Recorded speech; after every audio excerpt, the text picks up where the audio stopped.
Hati manusia ni, jubilatil insan yuhib ila man ahsana ilaih.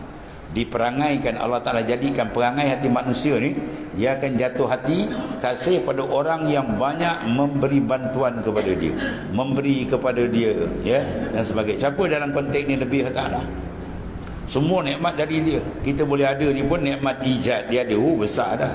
Nikmatul imdad, nikmat madat senapah dia punya senapah ni, siapa boleh bagi kan? Kalau dibelok setengah jam tak sampai 10 minit kan jalan tu. Yang kita pakai, yang kita selamat, siapa punya? Dia. Tapi oleh kerana butanya mata hati ni tak perasan. Dia tak perasan yang Tuhan beri. Yang dia nampak dia, ini saya buat ni.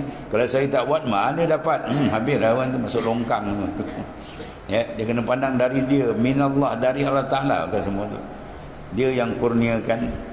Tapi manusia tu lah, bila dia tak kenal, sebab tu tak kenal maka tak cinta.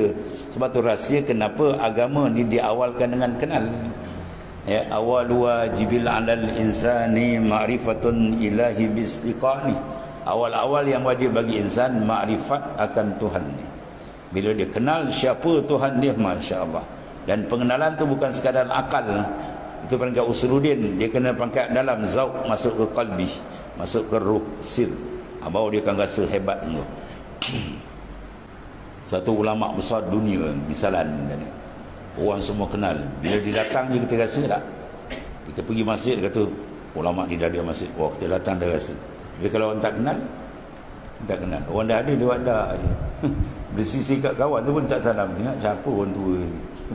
Sebab punca tak kenal, dia punca kenal dengan tak kenal. Itu maknanya, ya.